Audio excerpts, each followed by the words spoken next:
Hello दोस्तों, स्वागत है आपका हमारे यूट्यूब चैनल की आप सक्सेस एवरीवन में। तो आज हम बात करने वाले हैं गांधी इरा का पार्ट 5।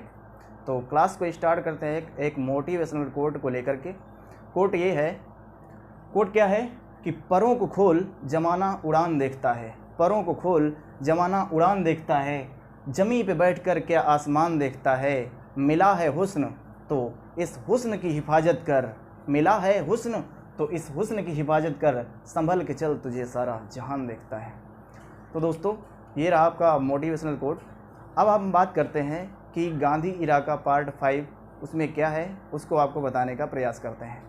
गांधी इरा में हम लोग बता दिया था हमने कि 1923 में, जब 1923 ईस्वी में स्वराज पार्टी की स्थापना इलाहाबाद में होती है। इन लोगों ने किया, कौन कौन से थे? सुभाष चंद्र बोस, विट्ठल भाई पटेल, M.R. जयकर, मोतीलाल नेहरू जैसे सदस्य थे। चित्तरंजन दास, जब चित्तरंजन दास की मृत्यु हो जाती है 1925 में, तो ये पार्टी भी बंद हो जाती है। इसके बाद इन लोगों ने सोचा कि ये बूढ़े टाइप के लोग हैं, इस तरह के लोग हैं। इन नौजवान ने सोचा कि ये लोग पार्टी स्थापित करके केंद्रीय असेंबली में जा कर के बैठ गए, सांसद बन गए, तो हम भी तो कुछ कर सकते हैं।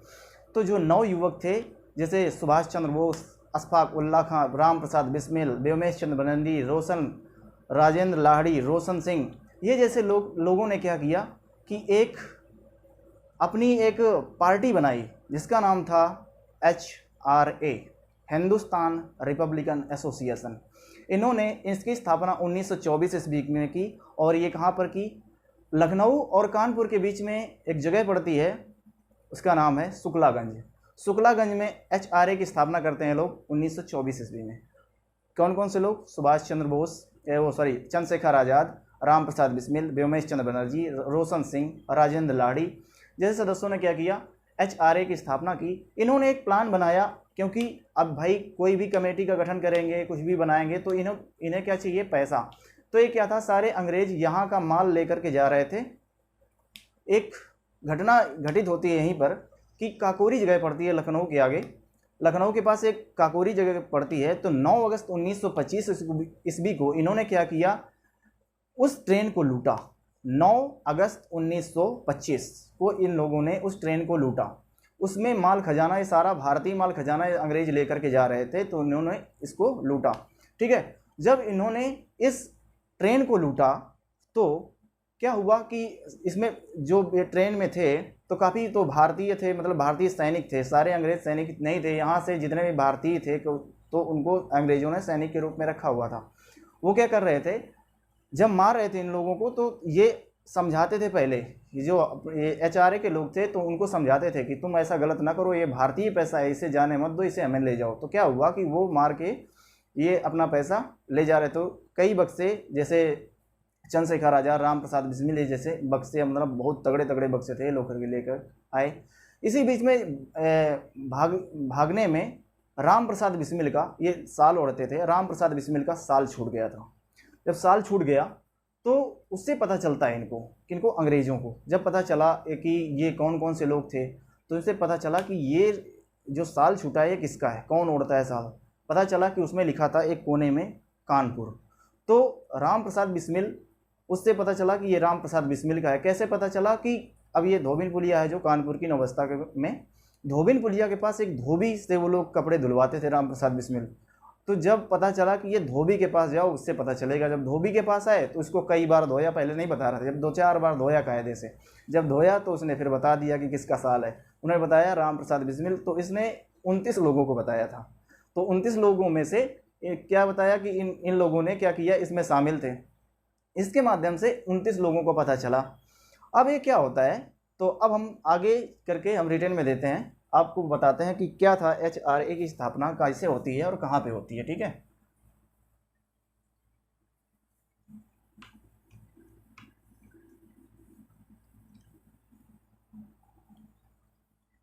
तो देखिए HRA की स्थापना क्या है।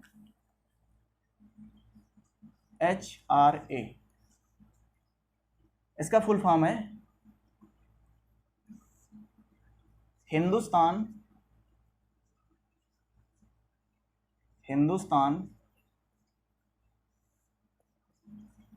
Republican Hindustan Republican association,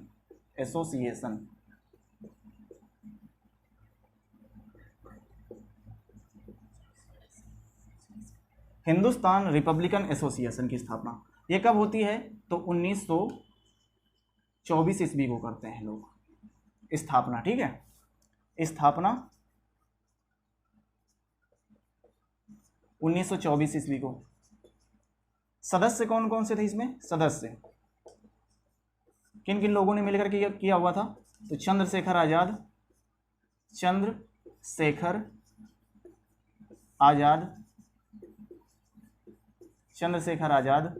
Ram Prasad Bismil,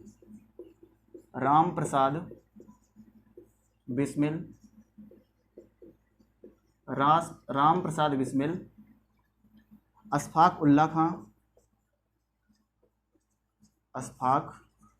Ulla खां, राजेंद्र लाहिड़ी,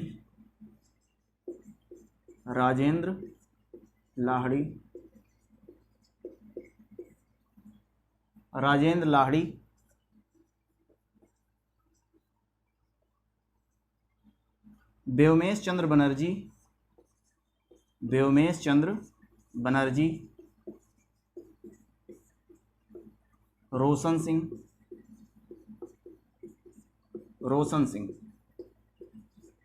इन लोगों ने इसकी स्थापना की। कब की? 1924 ईस्वी में। अब काकोरी षड्यंत्र में क्या किया? काकोरी कांड ये लोग करते हैं कब? काकोरी कांड ये लोग करते हैं 9 अगस्त 1925 ईस्वी में। 9 अगस्त 1925 ईस्वी को इन लोगों को कौन सी 8 डाउन ट्रेन का नाम था, 8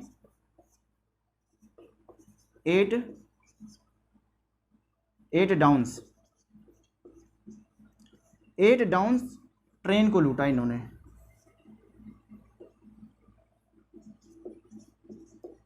ठीक है। 8 डाउन्स ट्रेन को इन्होंने लूटा था, ठीक है।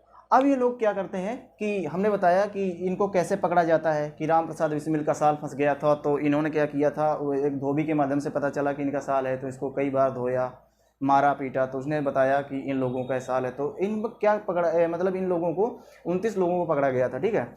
इसमें जो सदस्य थे 4 लोग, ये कौन कौन से? अब ये 4 सदस्य थे, इसको मिटा देंगे, ठीक है। अब ये जो 4 सदस्य थे, जैसे राम प्रसाद बिस्मिल हो गए, अब इनको क्या होता है कि अब ये होता है इनके साथ कि इनको पकड़ लिया जाता है। जब इनको पता चला तो भाई पकड़े गए। अब ये जब पकड़े जाते हैं तो 4 लोगों को पकड़ लिया गया, 29 लोगों को पकड़ा गया था, जिनमें से 4 लोग कौन थे? 1927 को ये पकड़ा गया। कब इनको? 1927 को इन्हें पकड़ा गया। कौन कौन से थे व्यक्ति? जैसे राम प्रसाद बिस्मिल हो गए, राम प्रसाद बिस्मिल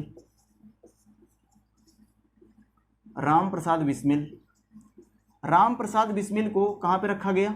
राम प्रसाद बिस्मिल को रखा गया था गोरखपुर जेल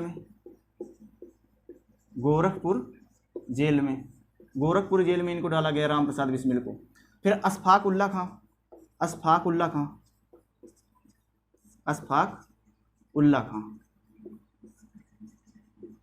में गए। अशफाक उल्ला खां को भेजा गया फैजाबाद जेल में, फैजाबाद जेल में इनको बंद कर दिया गया, फैजाबाद जेल। और फिर राजेंद्र लाहिड़ी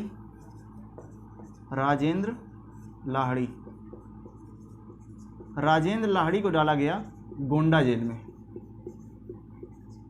गोंडा जेल। और रोशन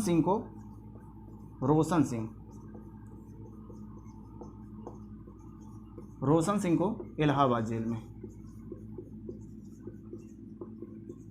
को इलाहाबाद जेल में बंद कर दिया गया, ठीक है। इन 4 लोगों को पकड़ा गया और इन पर मुकदमा काहे का चला था? मुकदमा था इन पर काकोरी षड्यंत्र का, काकोरी षड्यंत्र का मुकदमा लगा करके के मुकदमे पर।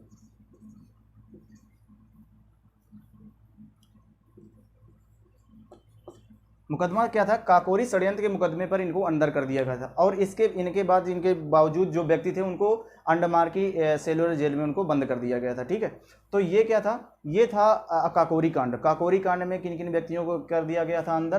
तो ये 4 व्यक्ति थे। कौन कौन से? राम प्रसाद बिस्मिल गोरखपुर जेल में, अशफाक उल्ला खां को फैजाबाद जेल में, राजेंद्र लाहिड़ी को गोंडा जेल में और रोशन सिंह को इलाहाबाद जेल में डाल दिया गया था। इन पे काकोरी षड्यंत्र का मुकदमा लगाकर इनको जेल के अंदर कर दिया गया था। अब बात ये हुई कि जो भी इसमें व्यक्ति, इसमें महत्वपूर्ण प्रश्न ये हो जाता है कि जो अशफाक उल्ला खां हैं, इन्होंने कहा था, इनका कथन क्या था?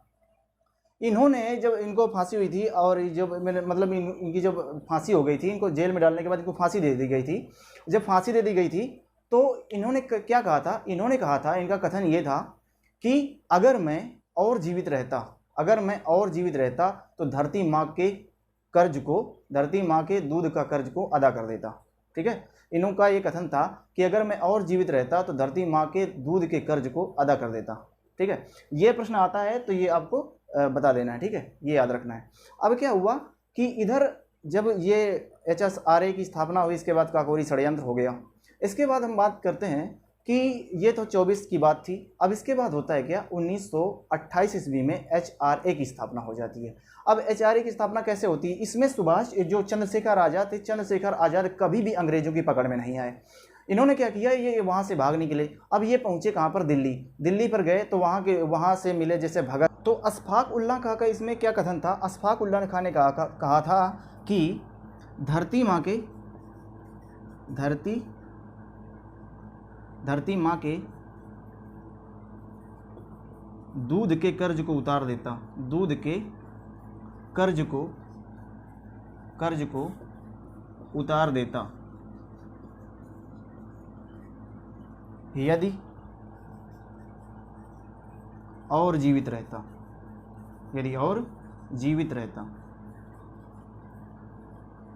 अशफाक उल्ला खां का यह कथन बहुत ही महत्वपूर्ण है। ठीक है, अशफाक उल्ला खां ने कहा धरती माँ के दूध के कर्ज को उतार देता है यदि मैं और जीवित रहता। इसमें क्या हुआ था कि जो मतलब चंद्रशेखर आज़ाद थे, बार बार सुभाष चंद्र का बहुत समय नाम आ रहा है, चंद्रशेखर आज़ाद थे, इनको कभी भी अंग्रेज नहीं पकड़ पाए। चंद्रशेखर आज़ाद क्या किया? इन्होंने ये गए और दिल्ली पहुँच गए। दिल्ली में ये मिले भगत सिंह, सुखदेव, राजगुरु, जतिन दास, बटुकेश्वर दत्त, इन लोगों से मिले जा करके और एक फिर स्थापना करते हैं HSRA की। अब ये लोग वहाँ पर जाते हैं दिल्ली में, फिरोज शाह कोटला मैदान में जाकर के 1928 ईस्वी को ये लोग मिलते हैं और एक HSRA की स्थापना करते हैं। ठीक है, तो अब उसकी बात कर लेते हैं हम लोग कि HSRA क्या है। ये पूछ लिया जाता है कि HSRA क्या है, HRA क्या है, इसकी स्थापना कब हुई थी और इसकी स्थापना कब हुई थी। HRA की स्थापना हमने बताया 1924 में और HSRA है जो कि स्थापना कहाँ पे होती है? इसकी स्थापना हुई थी कहाँ पर? कानपुर में, HRA की। ठीक है, HRA की स्थापना कानपुर हमने बताया, शुक्लागंज कानपुर में, और HSRA की स्थापना होती है दिल्ली। तो अब हम बात करते हैं HSRA। इसका फुल फॉर्म है हिंदुस्तान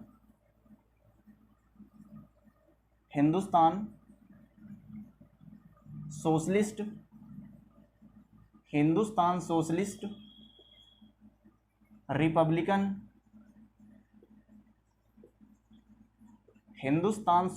रिपब्लिकन एसोसिएशन।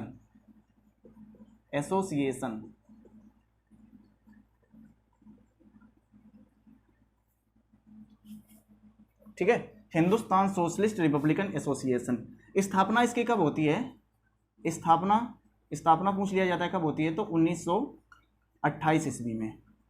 ठीक है, 1928 ईस्वी में। स्थान कौन सा है? स्थान दिल्ली। कहाँ पर? दिल्ली। फिरोज शाह कोटला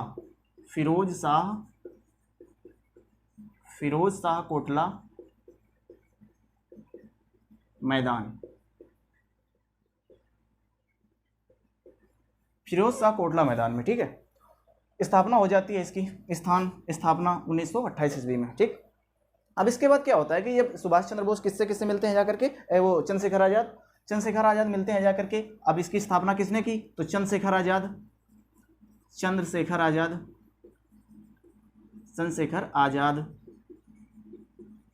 ठीक है। भगत सिंह,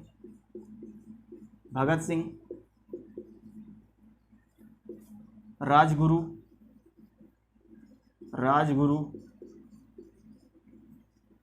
सुखदेव,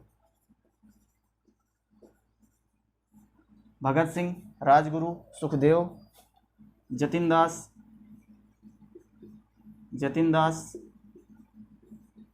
ठीक है ना। इन लोगों ने मिलकर बटुकेश्वर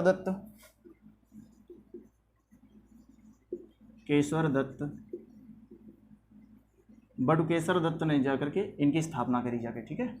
ये लोग थे, इन्होंने HSRA की स्थापना करी दिल्ली में 1928 ईस्वी में। तो जब इन्होंने स्थापना करी, ठीक है, अब क्या होता है कि इन्होंने स्थापना करी, फिर इसके बाद क्या होता है कि 1919 में एक साइमन कमीशन आता है।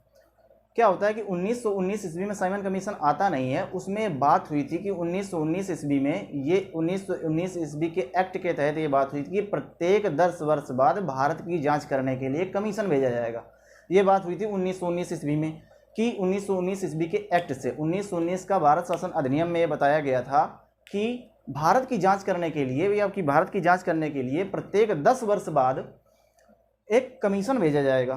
तो अब क्या हुआ कि 1919 के बाद 10 वर्ष बाद कब हुआ, 1927 ईस्वी में। अब 1927 ईस्वी में एक कमीशन भेजा जाता है। तो कब आया ये, तो 5 फरवरी साइमन कमीशन। अब बात करते हैं हम लोग किसकी, साइमन कमीशन। ये यहाँ से हो गया, अब ये होगा साइमन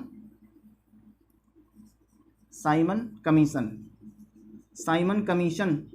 अब एक साइमन कमीशन की स्थापना पूछ लेता है, स्थापना कब हुई थी, स्थापना तो सर जॉन साइमन की अध्यक्षता में हुई थी, ठीक है।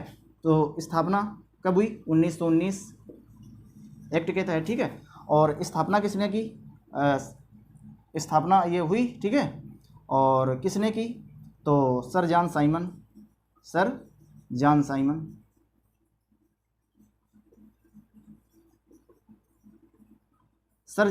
ने इसकी स्थापना की। अब क्या हुआ कि 10 वर्षों बाद होना था ये, मतलब प्रत्येक 10 वर्ष बाद भारत में एक कमीशन, साइमन कमीशन है। कब भारत आया, तो ये आया 3 फरवरी 1928 ईस्वी को, 3 फरवरी 1928 ईस्वी को मुंबई पहुंचता है। तो इसका स्वागत किया गया, welcome Simon welcome. Gandhi ji ने इसका स्वागत किया, सभी जनता ने इसका स्वागत किया। तो इसमें कितने सदस्य थे, तो इसके सदस्य पूछ लिया जाता है, सदस्य किसमें कितने थे, साइमन कमीशन में सदस्य कितने थे, तो इसमें 7 सदस्य थे, 7 सदस्य। और ये जो 7 सदस्य थे वो अंग्रेज थे। कौन थे, अंग्रेज।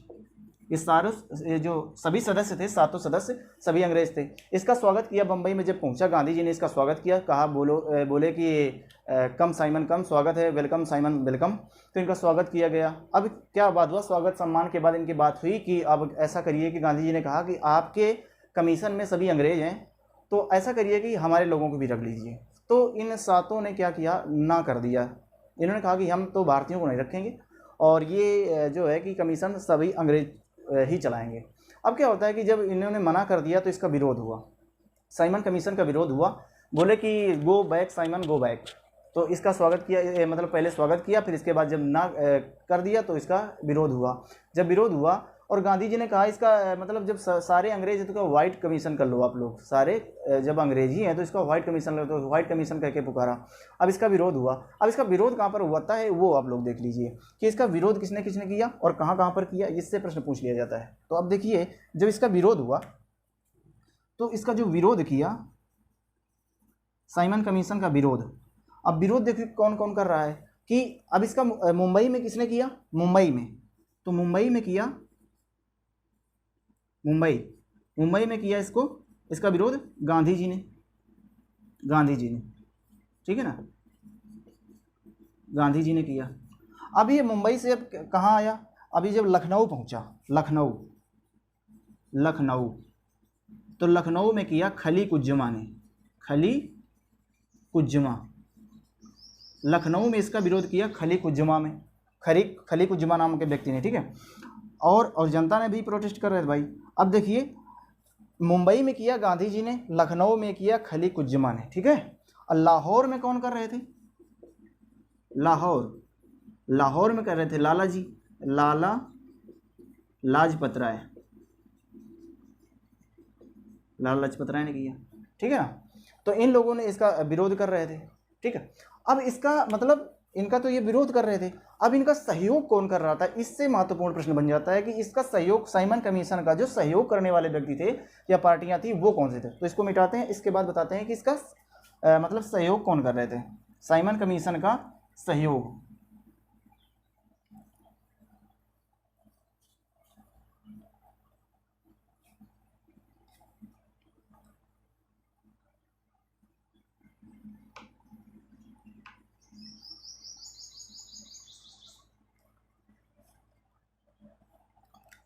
तो देखते हैं हम लोग साइमन कमीशन का सहयोग।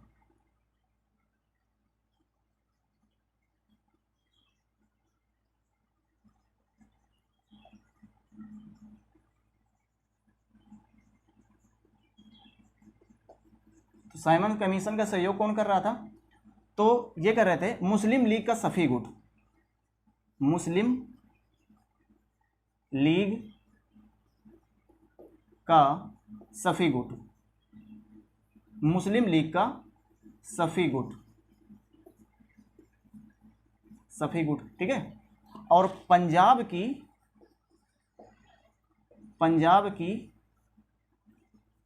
यूनियनिस्ट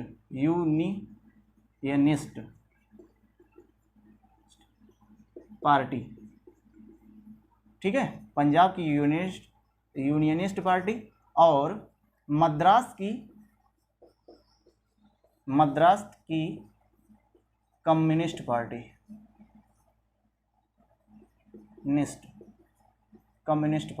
ठीक है। ये लोग इसका क्या कर रहे थे? सहयोग कर रहे थे। तो इससे ये प्रश्न बन जाते हैं, ठीक है। अब क्या हुआ कि जब इसका सहयोग कर रहे थे, चलो ठीक है, इसके अब इसी में क्या हुआ था कि लाहौर में जब इसका प्रोटेस्ट कर रहे थे लाला लाजपत राय, तो लाहौर में जब लाला लाजपत राय इनका मतलब कि विरोध कर रहे थे, तो उसमें भगत सिंह, बटुकेशव दत्त, सभी व्यक्ति थे वहाँ पर। तो जब इनका विरोध कर रहे थे, तो देखिए स्कार्ट, इसमें एक व्यक्ति है जॉन स्कार्ट, इसका नाम है जॉन स्कार्ट।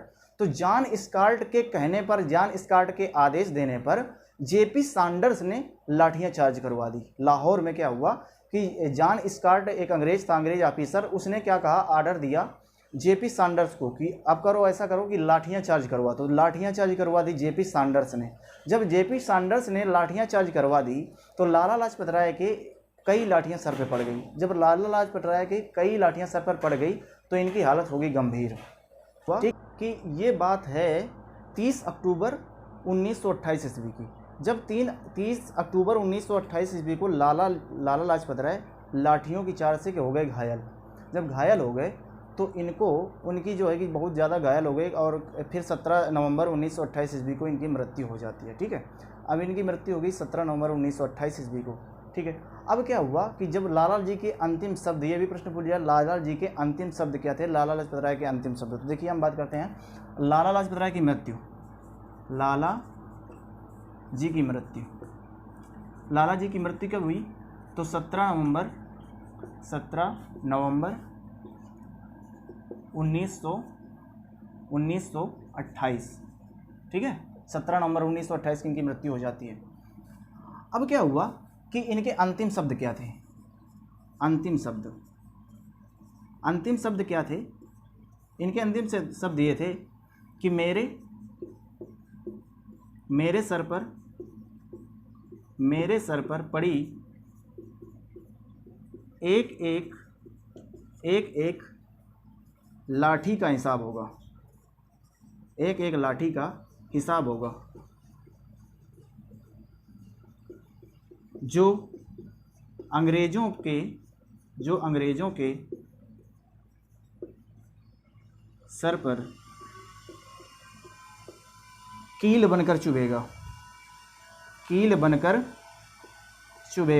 जो अंग्रेजों के सर पर कील बनकर चुभेगा, और उन्हें ताबूत तक ले जाएगा और उन्हें ताबूत तक ले जाएगा। ये उनके अंतिम शब्द थे। इस ताबूत का मतलब होता है शव की पेटी, शव की पेटी। शव की पेटी नहीं होती है जो जिसमें शव मतलब रखा जाता है, बनाया जाता है बांस का काट करके इस तरह से, तो शव की पेटी तक ले जाएगी। तो ये इनके अंतिम शब्द थे। अब लाला जी की मृत्यु हो गई। अब क्या हुआ, इधर जो HSRA के गरम दल के नेता थे, जैसे मतलब चंद्रशेखर आज़ाद, राम प्रसाद बिस्मिल, बटुकेश्वर दत्त, ठीक है ना, जतिन दास, इस जैसे व्यक्तियों ने क्या किया, ये और भी अब भड़क गए। अब ये जब भड़क गए तो इन्होंने क्या किया, इन्होंने अब हंगामा कर दिया। हंगामा ये कर दिया कि इन्होंने क्या किया, एक प्लान बनाया। किसको, अब जब इसको क्या मतलब किसको मारने के लिए, जॉन स्कॉट को मारने के लिए। क्योंकि जॉन स्कॉट ने क्या किया हुआ था, जॉन स्कॉट ने आदेश दिया हुआ था JP सैंडर्स को कि इस पर गोलियां चलवा दो। JP सैंडर्स ने गोलियां गोलियां नहीं, लाठियां चलवा दो। तो लाठियां चलवा दी थी। जब लाठियां चलवा दी थी तो अब लाला जी घायल हो गए और उनकी मृत्यु भी हो गई। अब देखो 17 नवंबर 1928 ईस्वी को मृत्यु हो जाती है। अब HSRA के जो जितने भी सदस्य थे, गरम दल के जो नेता थे, वो गरम हुए। और जो गरम हुए तो ये पहुँचते हैं कहाँ पर, वहीं पर जो क्या था, लाहौर में कांड हुआ था, और वहीं के पुलिस कार्यालय में जाते हैं, छिप जाते हैं लोग, छिप कर बैठ जाते हैं। कोई अगल बगल छिप गया, कोई मतलब कार्यालय में जाकर छिप जाता है। जब छिप जाते हैं तो अब क्या किया कि इन्होंने मारने का प्लान बनाया था जॉन स्कॉट को। जब जॉन स्कॉट को मारने का प्लान बनाया था तो ये मतलब जब छिप कर बैठे हुए, तो जब जॉन स्कॉट निकला, परंतु वो जॉन स्कॉट नहीं था। इन्हें भी पता नहीं था कि जॉन स्कॉट है कौन। अब लोगों को कहने पर कि जॉन स्कॉट निकल रहा है, आ रहा है, तो इन लोगों ने क्या किया, जॉन स्कॉट को गोली मार दी। जॉन स्कॉट को गोली नहीं मारी, वो लोग समझ रहे थे कि ये जॉन स्कॉट है, तो उन लोगों ने, उनके हिसाब से वो जॉन स्कॉट था, परंतु वो JP सैंडर्स था। तो जॉन स्कॉट की जगह गोली मार दी किसको, JP सैंडर्स को। JP सैंडर्स की मृत्यु हो जाती है वहाँ पर। अब ये वहाँ से भाग निकले हैं। जब भाग निकलते हैं तो सभी तो भाग निकलते हैं, परंतु एक व्यक्ति फंस जाता है जिसका नाम रहता है जतिन दास। अब जतिन दास जब फंस जाता है तो इसको पकड़ लिया जाता है, पकड़ लेकर के अंदर कर देते हैं जेल के अंदर, लाहौर में जाकर के। अब लाहौर में जाकर के इसको बंद कर देते हैं जेल में। अब इसको खाना दिया जाता है जब, तो ये खाना नहीं खाता है। कौन, जतिन दास। जब जतिन दास खाना नहीं खाता है और बोलता है कि मैं खाना तभी खाऊंगा जब मेरे दोस्त खाना खाएंगे, जब मेरे साथी खाना खाएंगे तभी मैं खाना खाऊंगा। तो इस तरह से खाना नहीं खा रहा था। अब क्या हुआ, तो अभी इसके बाद हुआ कुछ यूँ कि जब जतिन दास खाना नहीं खा रहे तो इसने क्या किया कि जतिन दास व्यक्ति ने 64 दिनों तक अनशन कर रखा।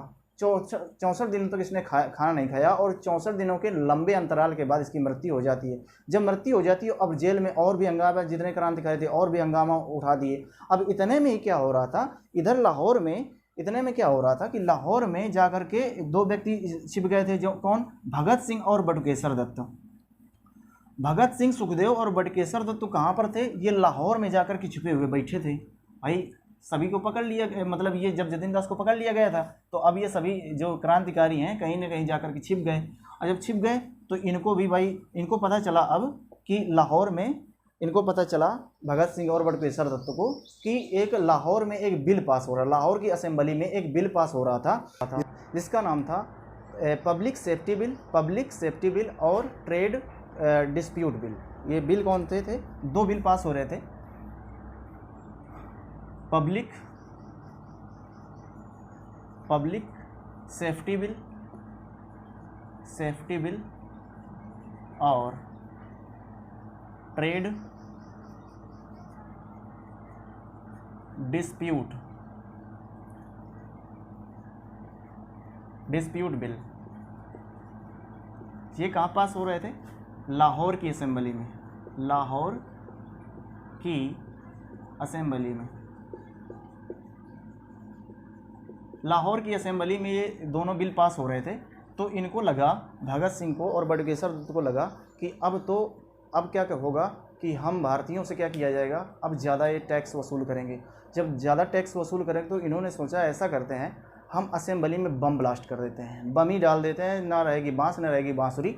इन्होंने क्या किया कि अब इन्हीं के मन में ऐसा लगा कि यार बम डाल देते हैं तो ना रहेगा बांस ना रहेगी बांसुरी। फिर इनके मन में क्या आया कि अहिंसा का एक भाव खटक उठता है, गांधी जी की अहिंसा का एक भाव खटक उठता है कि यार ऐसा नहीं करना चाहिए, इसमें जनता बहुत मरेगी और अपनी भी जनता मरेगी और वो भी लोग मरेंगे।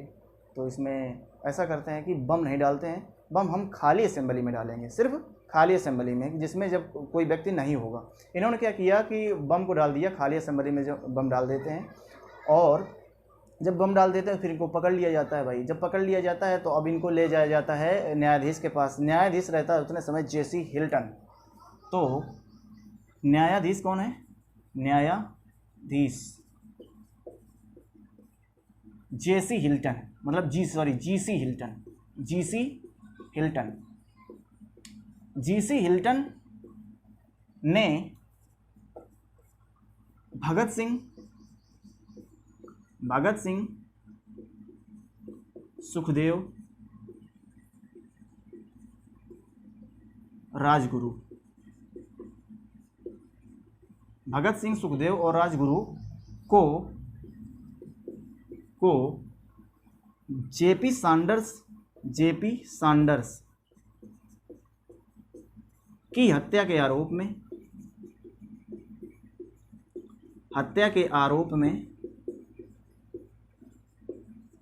में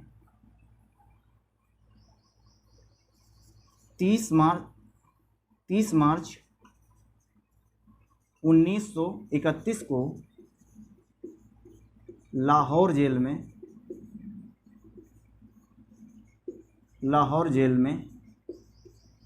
फांसी दे दी।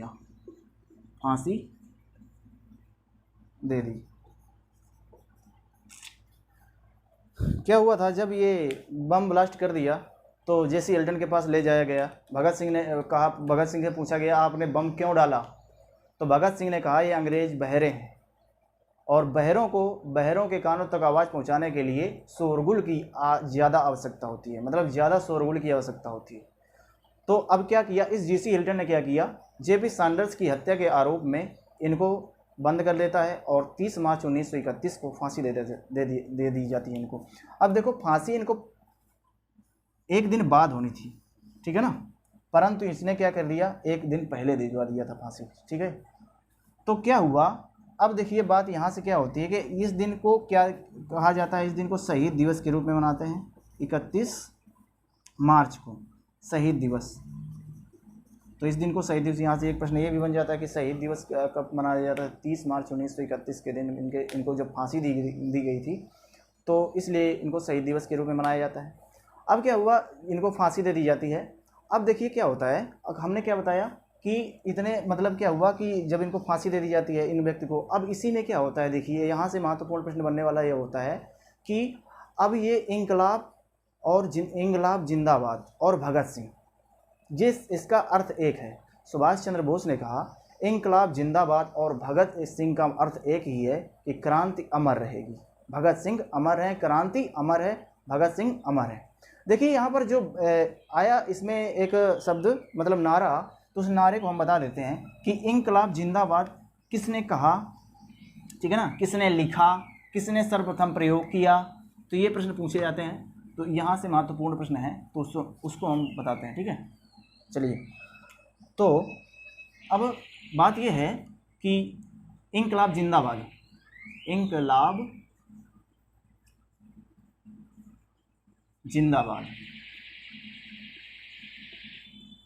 जिंदाबाद का जो नारा है, तो इसको लिखा किसने है? इसको लिखा है मोहम्मद इकबाल ने,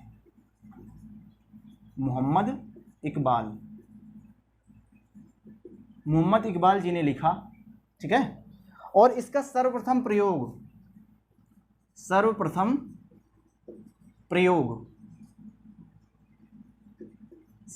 प्रयोग किसने किया? प्रथम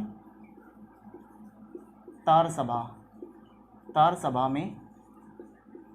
सभा में हसरत मोहानी ने किया, हसरत मोहानी ने किया, ठीक है, हसरत मोहानी ने किया, ठीक है। अब जन जन तक पहुंचाया, ये भी आ जाता है प्रश्न कि इसको इंकलाब जिंदाबाद का जो नारा है इसको जन जन तक किसने पहुंचाया था? तो जन जन तक पहुंचाया था भगत सिंह जी ने,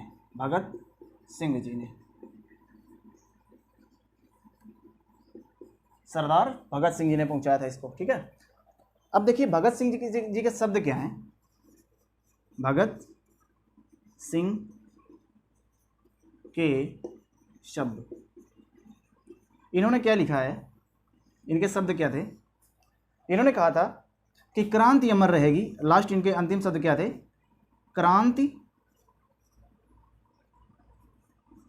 अमर रहेगी, क्रांति अमर रहेगी, क्रांति अमर रहेगी,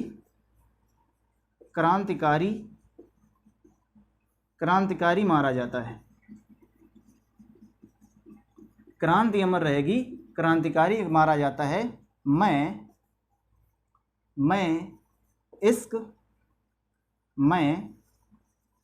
इश्क भी लिखना चाहूँ, मैं इश्क भी लिखना चाहूँ तो इनकलाब लिख जाता है, तो इनकलाब लिख जाता है। ये इनके शब्द थे। ये पूछ लिया जाता है कि कथन किसका है। महत्वपूर्ण प्रश्न है यहाँ से कि ऐसे हुए हमारे देश के सूरवीर शहीद पुरुष जिनकी बदौलत आज हम खुली हवा में सांस ले पा रहे हैं।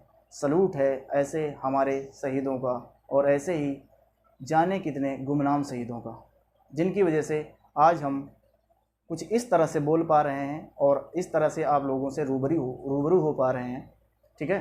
तो ये क्या है, हमने बताया भगत सिंह के बारे में, HRA, और इसके बाद हम बात करते हैं बारदोली सत्याग्रह। इससे भी महत्वपूर्ण प्रश्न बनते हैं, उसको भी हम बताने का प्रयास करते हैं कि बारदोली सत्याग्रह क्या है।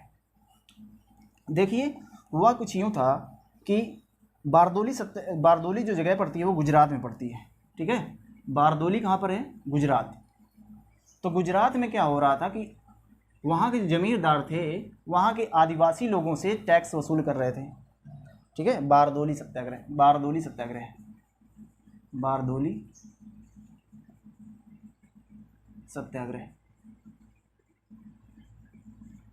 सत्याग्रह कब चला, ये 1928 ईस्वी। बारदोली सत्याग्रह कब की बात है, 1928 ईस्वी में। तो एक आदिवासी व्यक्ति थे, आदिवासी नेता मान लीजिए उनको, तो उनका नाम था कालीपराज नामक व्यक्ति थे। तो कालीपराज नामक व्यक्ति से क्या किया जा रहा था, वहाँ की जनता से, या ये उनके नेता थे, वहाँ की जो आदिवासी जनता थी उनसे टैक्स ले रहे थे। जमींदार टैक्स ले रहे थे और टैक्स को बढ़ा करके इन्होंने 30% कर दिया था। अब क्या थी, वहाँ की जनता परेशान थी, टैक्स दे करके परेशान थी, कर दे करके परेशान थी, और ये जमींदार खूब टैक्स वसूल कर रहे थे, मतलब बहुत ही गलत कर रहे थे वहाँ की जनता के साथ। ये क्या हुआ कि कालीपराज जाते हैं और वहाँ की जनता जो जनजातियाँ थी, आदिवासी थे, वो गांधी जी के पास जाते हैं। गांधी जी से अपनी बात बताते हैं कि ऐसा है कि ये जमींदार हमसे ज़बरदस्ती टैक्स वसूल कर रहे हैं और इसको टैक्स को बढ़ाते चले जा रहे हैं। तो गांधी जी की उतने समय तबीयत खराब थी, तो उन्होंने क्या किया, पटेल जी को भेजा, वल्लभ भाई पटेल को भेजा कि आप ऐसा करिए, देखिए जा करके क्या माहौल है, क्या मामला है। तो ये गए अंग्रेज़ों के पास, अंग्रेज़ों ने सारी बात बताई कि ऐसा है कि ये जमींदार जो टैक्स है आपका ये बढ़ाते चले जा रहे हैं, वहाँ के आदिवासी जो भी बहुत परेशान हैं। तो अंग्रेज़ों के मतलब वल्लभ भाई पटेल के कहने पर अंग्रेज़ों ने क्या किया, जमींदारों को हटा दिया, जमींदारों को वहाँ से हटा दिया, जमींदारी व्यवस्था को वहाँ से ख़त्म कर दिया, और टैक्स को क्या कर दिया, टैक्स को कर जो था, कर को 6.23% कर दिया, 6.23% कर दिया। पहले क्या था, ये कर था, पहले कर क्या था, 30% था, जिसको क्या कर दिया, 6.23% कर दिया। अब जो वहाँ की जनता थी, आदिवासी थे, वो मतलब प्रसन्न हो गए, खुशी हो गए कि यार वल्लभ भाई पटेल ने अच्छा कर दिया, अब हमें बहुत कम टैक्स देना पड़ेगा। तो अब क्या हुआ कि वहाँ की जो महिलाएं थी उन्होंने कहा कि ऐसा करिए कि गांधी जी से बोलिए को कुछ कहें, सरदार जी को, वल्लभ भाई पटेल को कुछ कहें, इन्होंने बहुत अच्छा किया हमारे लिए। तो गांधी जी की ओर से, महिलाओं के कहने पर, महिलाओं की तरफ से गांधी जी ने वल्लभ भाई पटेल को सरदार की उपाधि दी थी। ये प्रश्न आ जाता है कि सरदार की उपाधि वल्लभ भाई पटेल को किसने दी थी। तो सरदार की उपाधि बारदोली की महिलाओं की तरफ से गांधी जी ने दी थी सरदार की उपाधि। तो सरदार की उपाधि किसने दी, सरदार वल्लभ भाई पटेल को सरदार की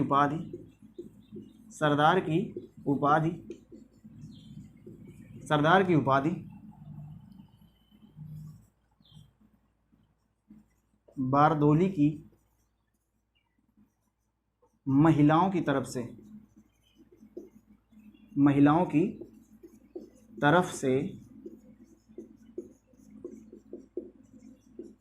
गांधी जी ने दिया था। ठीक है, अगर ये प्रश्न पूछ दिया जाए कि किसने दिया था, बारदोली की महिलाओं ने भी दिया था, तो ये प्रश्न आ जाए तो आप लगा सकते हैं। अगर ऐसा भी है कि गांधी जी ने दिया था, इस तरह से अगर आ जाता है तो आप ये भी लगा सकते हैं। वो ऑप्शन पे डिपेंड करता है, परंतु जो सत्य बात है तो गांधी जी ने बारदोली की महिलाओं की तरफ से मतलब सरदार वल्लभ भाई पटेल को सरदार की उपाधि दी थी। तो अब ये हो गया बारदोली सत्याग्रह। तो आज हम यहीं तक क्लास रखते हैं और इसके बाद जो अगली क्लास होगी उसके बारे में हम लोग बताने का प्रयास करेंगे। तो अगर चैनल पर नए हैं तो सब्सक्राइब कीजिए और बेल आइकन को ज़रूर प्रेस कीजिए, जिससे आने वाली हमारी वीडियो आप तक